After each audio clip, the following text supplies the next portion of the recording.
The information provided in this video is for educational and informational purposes only and should not be construed as professional financial advice. We are not SEBI registered advisors. Viewers should conduct their own research or consult a certified financial plan and before making any investment decisions. Smart Sanchez is not responsible for any financial losses. Smart সঞ্চয়ে আপনাদের সকলকে স্বাগত। হ্যাঁ, smart সঞ্চয়ের আজকের এপিসোডে আমি আপনাদের জানাবো এসআইপির যে ম্যাজিক সেই বিষয়ে। এসআইপি সম্পর্কে আপনি শুনে থাকবেন, সিস্টেমেটিক ইনভেস্টমেন্ট প্ল্যান। এটা ক্ষুদ্র বিনিয়োগ থেকে বৃহৎ সম্পদ গড়ার একটা ব্লুপ্রিন্ট। শৃঙ্খলা মানে ডিসিপ্লিন, টাইম আর হচ্ছে যেটা পৃথিবীর অষ্টম আশ্চর্য চক্রবৃদ্ধি হারের সুদ, এই তিনটের মিলিত জাদুকরী শক্তি আপনাকে একটা ছোট্ট পয়সার বীজ থেকে টাকার গাছ এইভাবে বিরাট বড় বানিয়ে দিতে পারে। সামান্য 400-500-1000 টাকা ইনভেস্ট করে আপনি কিভাবে একটা বৃহৎ আকারের অ্যামাউন্ট অ্যাচিভ করতে পারেন, সেই ব্লুপ্রিন্ট হচ্ছে আজকের ভিডিও। দীর্ঘমেয়াদী সম্পদ সৃষ্টির একটা কৌশলগত নির্দেশিকা থাকছে আজকের ভিডিওতে। ভিডিওটিকে শেয়ার করে সকলকে দেখার সুযোগ করে দেবেন। ধনী হওয়ার জন্য বিনিয়োগ করার কিন্তু প্রয়োজন নেই, বরং ধনী হতে বিনিয়োগ করা অত্যন্ত প্রয়োজন। আপনাদেরকে জানিয়ে দেব, এসআইপি অর্থাৎ সিস্টেমেটিক ইনভেস্টমেন্ট প্ল্যান কোনো প্রোডাক্ট নয়, এটা একটা পদ্ধতি, এটা একটা বিনিয়োগের পদ্ধতি, ডিসিপ্লিনড একটা ওয়ে আপনার বিনিয়োগ করার জন্য। এটি আপনাকে বাজারের ওঠানামা নিয়ে চিন্তা না করে নিয়মিত ছোট অঙ্কের টাকা বিনিয়োগ করতে সাহায্য করে। সেটাই হচ্ছে সিস্টেমেটিক ইনভেস্টমেন্ট প্ল্যান। এখানে আপনার বাজারের ওঠানামা নিয়ে চিন্তা করার কোনো প্রয়োজন নেই, কারণ ওঠার সময়ও ইনভেস্ট আপনার হবে, সেটা অটোমেটিক, আর নামার সময়ও ইনভেস্ট আপনার হবে অটোমেটিক। এটা রুপি কস্ট অ্যাভারেজিং সিস্টেম আপনাকে সাহায্য করবে। আপনি 500 টাকা দিয়েই মাসিক বিনিয়োগ করতে পারেন।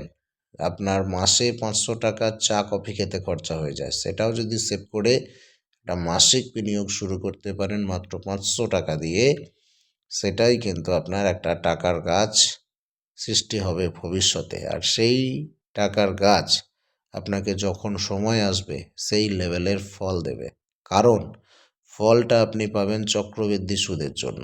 চক্রবৃদ্ধি সুদ বিশ্বের অষ্টম আশ্চর্য। FV equal to P into 1 plus R by N to the power N into T। 5 বছরের জন্য 1 লক্ষ টাকা বিনিয়োগ, 12% যদি রিটার্ন আপনি পান। আপনাদেরকে একটা দৃশ্যপট দেখাচ্ছি যে চক্রবৃদ্ধি ছাড়া সিম্পল ইন্টারেস্টে হবে আপনার 1,60,000 টাকা। আমি আবারও বলছি, 5 বছরের জন্য 1 লক্ষ টাকা বিনিয়োগ করে আপনি যদি 12% রিটার্ন পান, তাহলে আপনি সিম্পল ইন্টারেস্টে পাবেন 1,60,000 টাকা। 1 লক্ষ টাকা 5 বছর পর 1,60,000 টাকা হয়ে যাবে সিম্পল ইন্টারেস্টে 12% রিটার্ন ধরলে। আর যদি চক্রবৃদ্ধি সুদ ধরি, ওই একই 1 লক্ষ টাকা 5 বছরের জন্য 12% রিটার্ন হিসেবে আপনার চক্রবৃদ্ধি সুদে হয়ে যাবে 1,76,234 টাকা। তফাৎ বুঝতে পারছেন? এটাই বিশ্বের অষ্টম আশ্চর্য চক্রবৃদ্ধি সুদ, যেটা সুদের উপরেও সুদ দেয়। নর্মালি আপনি যদি দেখেন 100 টাকার 1 বছরের সুদ 10% হলে 110 টাকা হয়। চক্রবৃদ্ধি সুদের ক্ষেত্রে তারপরের বছর 100 টাকার উপর আর সুদ হবে না, তখন 110 টাকার উপর সুদ হবে। সুদের উপর সুদ তখন হয়ে যাবে 121 টাকা।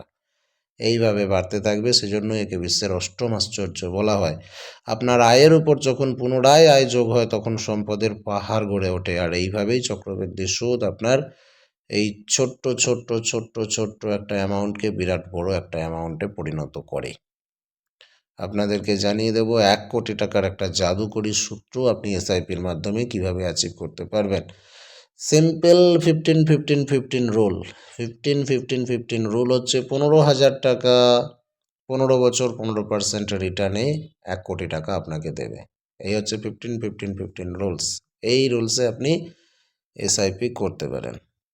বছরে 15,000 মানে মাসিক মাত্র 9,000 টাকা ইনভেস্ট করবেন, 15 বছর রাখবেন, আর 15% রিটার্ন যদি আপনি অ্যাচিভ করতে পারেন, 1 কোটি টাকা হয়ে যাবে, 1 কোটিরও বেশি হয়ে যাবে। এই হচ্ছে 15-15-15 রুলস। আর মাত্র 15 বছর ধৈর্য ধরলে এটা 10 কোটি টাকা হয়ে যাবে 30 বছর পর। 9,000 টাকা মাসিক ইনভেস্ট করুন, 15 বছর রেখে দিন, আপনার 1 কোটি হয়ে যাবে। আর যদি আরও 15 বছর ধৈর্য ধরতে পারেন তাহলে এটাই 1 কোটিটা হয়ে যাবে 10 কোটি। ভাবতে পারছেন?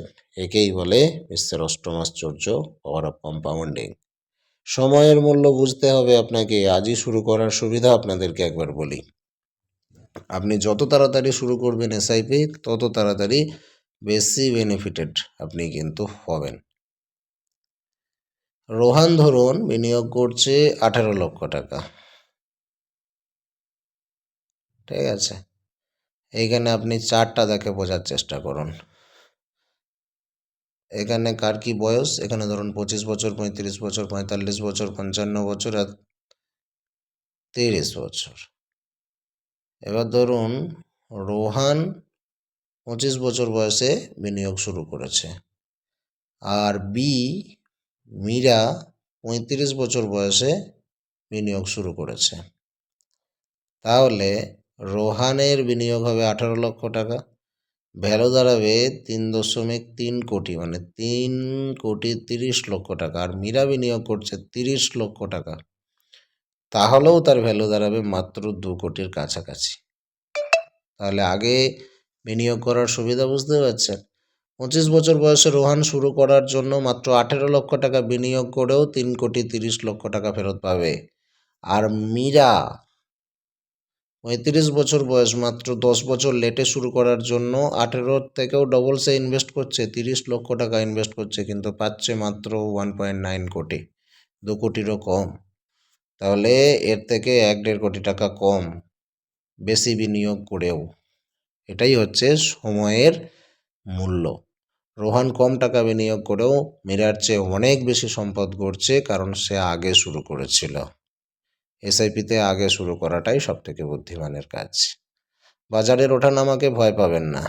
রুপি কস্ট অ্যাভারেজিং যে বিষয়টা আমি আপনাদেরকে আগেই বলেছি, আপনি ধরুন এখান থেকে শুরু করছেন এসআইপি, আপনার মার্কেট উপরেও উঠবে, আবার কোনো মাসে নিচেতেও নামবে, আবার কোনো মাসে উঠবে, আবার কোনো মাসে নামবে, আবার কোনো মাসে উঠবে, কোনো মাসে নামবে, কোনো মাসে উঠবে, কোনো মাসে নামবে।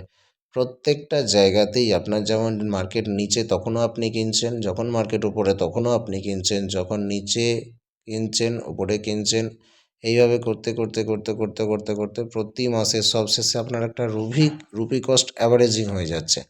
মানে নিচেতেও কিনেছেন উপরেও কিনেছেন, আবার নিচেতেও কিনেছেন উপরেও কিনেছেন। এইভাবে যদি আমরা একটা লং লেভেল ধরি, এই সমান সরল রেখা, তাহলে আপনার রুপি কস্ট অ্যাভারেজিং হচ্ছে। এই রেখার উপর দিকে যেমন আপনার কেনা আছে, নিচেতেও কেনা আছে। এইভাবে আপনার এনএভিগুলো একটা অ্যাভারেজে চলে আসবে। বাজার যখন নিচে আপনি একই টাকায় বেশি ইউনিট কিনে নিচ্ছেন, আর বাজার যখন উপরে আপনার কেনা ইউনিটের দাম বাড়ছে। এইভাবে রুপি কস্ট অ্যাভারেজিং হচ্ছে। স্টেপ আপ এসআইপি আরও একটা বড় ম্যাজিক, মুদ্রাস্ফীতিকে হারিয়ে দেবার কৌশল। আপনারা জানেন যে টাকা আপনি ইনভেস্ট করছেন, যে টাকা আপনি ফেরত পাচ্ছেন, তার মাঝে একটা শত্রু আছে যে আমাদের টাকাকে কমিয়ে দেয়, তার নাম হচ্ছে ইনফ্লেশন। বছরে 6%, 7% করে আমাদের টাকা কমে যায়। আপনার আয় বাড়ার সাথে সাথে বিনিয়োগটাও আপনাকে বাড়িয়ে দিতে হবে, যাতে করে আপনি এই রাক্ষসটাকে হারিয়ে দিতে পারেন, আপনার ইনফ্লেশনটাকে বিট করতে পারেন। ধরুন আপনার বাৎসরিক নর্মাল আমাদের ইনফ্লেশন চলছে 6-7%, আপনি আপনার টাকাটার ইনভেস্টের পরিমাণ 6-7% বাড়িয়ে দিন, বা 10% বাড়িয়ে দিন। তাহলে আপনার ইনফ্লেশন বিট হয়ে যাবে, আপনার স্বপ্ন তাড়াতাড়ি পূরণ হবে। দ্বিগুণ গতিতে স্টেপ আপ এসআইপি করলে আপনি দ্বিগুণ গতিতে লক্ষ্যে পৌঁছাতে পারবেন। আপনি 15 বছরে যদি 1 কোটি টাকার টার্গেট করে থাকেন, সেটা 10 বছরেই পাওয়া সম্ভব স্টেপ আপ এসআইপি করলে। আপনার আয় বাড়ার সাথে সাথে বিনিয়োগকে কেন বাড়িয়ে দেবেন না? আপনি ধরুন 500 টাকা দিয়ে এসআইপি শুরু করলেন, আজকের দিনে আপনার যে পরিমাণ ইনকাম, আপনি 500 টাকা জমাচ্ছেন। আগামী বছর তো নিশ্চয়ই আপনার ইনকাম বাড়বে, আপনার বেতন বৃদ্ধি হবে, তো আপনার সেটাকে 500-র বদলে 600 টাকা ইনভেস্ট করার প্রয়োজন আছে, বা না পারলেও অন্তত 550 টাকা ইনভেস্ট করার প্রয়োজন আছে। এইভাবে আপনি স্টেপ আপ করে দিন। প্রতি বছর এসআইপির পরিমাণ সামান্য বাড়িয়ে আপনি বিশাল পরিবর্তন আনতে পারবেন। 1 কোটি টাকার সম্পদ, দেখুন সাধারণ এসআইপিতে আপনার যদি এতটা সময় লাগে, স্টেপ আপ এসআইপিতে এইখানে আপনাকে পৌঁছে দেবে সেই একই সময়ে। এই এতটার গ্যাপ আপনার কিন্তু হয়ে যাবে। মাথায় রাখবেন স্টেপ আপ এসআইপির বিশাল ফেসিলিটি কিন্তু রয়েছে। ছোট পরিবর্তন বিশাল ফলাফল দেয়। ধরুন অঞ্জলি ফিক্সড এসআইপি করেছে 13 লক্ষ টাকা, 1000 টাকা প্রতি মাস ধরে 20 বছর, 13 লক্ষ টাকা হচ্ছে। আর প্রিয়া ধরুন স্টেপ আপ এসআইপি করেছে সেই একই 1000 টাকা, 1000 টাকার এসআইপি আর 500 টাকা প্রতি বছর বাড়াচ্ছে। সে কোথায় যাবে জানেন? 49 লক্ষে চলে যাবে। মানে 13 লক্ষেরও প্রায় 4 গুণ, প্রায় 4 গুণ সে কিন্তু বেনিফিটেড হবে। সামান্য বার্ষিক বৃদ্ধিতে প্রিয়া অঞ্জলির চেয়ে 4 গুণ বেশি সম্পদ গড়ছেন। এটাই হচ্ছে ছোট পরিবর্তন করে বিশাল ফলাফল পাওয়া সম্ভব স্টেপ আপ এসআইপির মাধ্যমে। এবার আপনাদেরকে বলবো এককালীন লামসাম করবেন নাকি মাসিক এসআইপি বিনিয়োগ করবেন। দেখুন, আপনি ধরুন টাকার গাছ বসাচ্ছেন, এসআইপি বেতনভোগ এবং নিয়মিত আয়ের ব্যক্তিদের জন্য কিন্তু এটা সেরা। বাজারের ঝুঁকি এখানে কমে যাচ্ছে এসআইপিতে। আর লামসাম আপনার যাদের কাছে একটা অলস অর্থ আইডিয়াল ক্যাশ পড়ে আছে, এটা তাদের জন্য সেরা। বাজার যখন ঊর্ধ্বমুখী তখন এটা ভালো রিটার্ন দেয়, কারণ একসাথে আপনি অনেকগুলো টাকা ইনভেস্ট করছেন। লামসাম মোটা অঙ্কের অ্যামাউন্ট এখানে ইনভেস্ট করতে হয়। আর এসআইপি প্রতি মাসে অল্প অল্প অল্প অল্প অল্প করে, আপনি যদি বেতনভোগ পার্সন হয়ে থাকেন, নিয়মিত আয়ের পার্সন হয়ে থাকেন, আপনার জন্য এসআইপি সেরা। আর আপনার কাছে যদি মোটা টাকা পড়ে থাকে তাহলে আপনার জন্য লামসাম সেরা। কিন্তু হ্যাঁ, লামসাম করার জন্য আপনাকে দেখতে হবে বাজার যখন নিচে আছে তখন আপনাকে এনএভি কিনতে হবে। আর এসআইপির ক্ষেত্রে আপনার টেনশন নেওয়ার দরকার নেই, আপনি ওপর নিচে সবসময়ই তো কিনতেই থাকবেন, তখন রুপি কস্ট অ্যাভারেজিং হয়ে যাবে। কৌশল এটাই যে দীর্ঘমেয়াদের জন্য উভয় পদ্ধতিই কার্যকর, তবে ভোলাটাইল বা অস্থির বাজারে এসআইপি হচ্ছে সেরা পারফর্ম করে। এটা আপনাদেরকে জানিয়ে রাখলাম। সবচেয়ে বড় ভুল কি? বাজার পড়লে বিনিয়োগ থামিয়ে দেওয়া। এটা হচ্ছে সবথেকে মারাত্মক ভুল। গাড়ি চালানোর সময় বৃষ্টি শুরু হলে আপনি কি গাড়ি থামিয়ে দেবেন নাকি সাবধানে চালাবেন? এইটা আপনাকে আগে উত্তর দিতে হবে। গাড়ি চালানোর সময় বৃষ্টি শুরু হলে আপনি কি গাড়ি থামিয়ে দেন নাকি আপনি আরও সাবধানে চালান? এই উত্তরটা যদি আপনি জানেন তাহলে এই জায়গায় আপনার ভুলটা আর হবে না। বাজার পড়লে বিনিয়োগ থামানোটা সবথেকে বড় বোকামি। বাজার যখন নিচে থাকে এসআইপি বন্ধ করলে আপনি কম দামে বেশি ইউনিট কেনার সুযোগটাই হারিয়ে ফেলছেন। এটা আপনার গড় রিটার্নটাই কমিয়ে দিচ্ছে। যখন আপনার বাজার কমবে তখন বেশি করে ইউনিট কেনার চেষ্টা করা উচিত। তার জায়গায় আমরা ভয় পেয়ে ইনভেস্ট করাই থামিয়ে দিই। এই ভুল মোটেও আপনি করবেন না। লক্ষ্যবিহীন বিনিয়োগ নাকি বিরাট একটা ভুল। হ্যাঁ বন্ধুরা, আমি আপনাদের জানিয়ে রাখি লক্ষ্যবিহীন বিনিয়োগ হচ্ছে নাবিকবিহীন নৌকার মতো। প্রতিটি এসআইপিকে একটা নির্দিষ্ট লক্ষ্যের সাথে যুক্ত করতে হবে, যে হ্যাঁ আমার 7 থেকে 10 বছর পরে হয়তো বা সন্তানের শিক্ষার জন্য টাকাটা লাগতে পারে, বা আমার 15 বছর পরে বাড়ি কেনার জন্য টাকাটা লাগতে পারে, বা আমার 20 বছর পরে অবসর গ্রহণের জন্য লাগতে পারে, বা আমার 1 থেকে 3 বছর পরে আমি বেড়াতে যাব বিদেশ, সেজন্য টাকাটা লাগতে পারে। সেই রকম লক্ষ্য স্থির করুন, লক্ষ্য স্থির করে ইনভেস্ট করুন, আর সেই অনুযায়ী আপনার ফলো আপ প্ল্যান বানান। লক্ষ্যবিহীন বিনিয়োগ হচ্ছে নাবিকবিহীন নৌকার মতো। মাথায় রাখবেন, আপনি কোনো নির্দিষ্ট জায়গায় পৌঁছাতে পারবেন না, খুব সমস্যা হবে।